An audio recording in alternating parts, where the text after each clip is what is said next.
প্রথম প্রশ্ন আপনার, সলাৎ শব্দের অর্থ যখন সলাতের এই পারিভাষিক সলাৎ চালু হয়নি,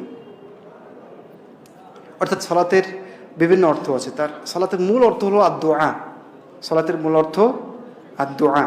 সেজন্য আপনি অভিধানের কিতাবগুলোতে আপনি যাবেন, বইগুলোতে আপনি যাবেন, সেটা আল মুআজামুল ওয়াসিত, এটা তো আধুনিক একটা অভিধান। আল মিসবাহুল লুগাত এটা একটা অভিধান।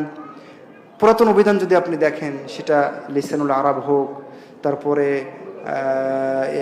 ওটাকে কি বলছে, মুআজাম মাকাইসিল লুগা হোক, এরকম যত অভিধানের কিতাব আছে সেগুলোতে সলাৎ শব্দের অর্থ বলা হয়েছে আদ-দুআ, আদ-দুআ।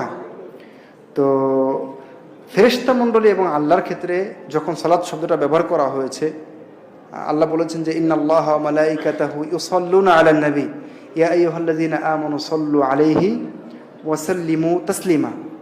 এই আয়াত নিয়ে আপনার প্রশ্ন মূলত যে নিশ্চয় আল্লাহ এবং ফেরেশতা মণ্ডলী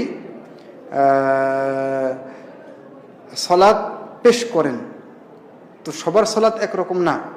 যখন আল্লাহর ক্ষেত্রে ব্যবহার হবে তখন রহমত বর্ষণ করার অর্থ হবে, অর্থাৎ মহান রব্বুল আলামিন রহমত অনুগ্রহ করে থাকেন। আর ফেরেশতা মণ্ডলী এবং বান্দাদের জন্য যখন হবে তখন দোয়া অর্থে শব্দটা ব্যবহৃত হবে, আল্লাহু আলাম। অর্থাৎ ফেরেশতা মণ্ডলী আমাদের জন্য দোয়া করেন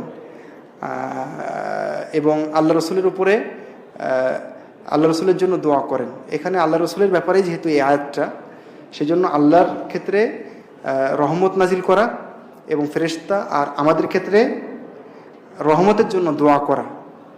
বুঝতে পেরেছেন কি? দুরূদ পড়ার অর্থ এটা।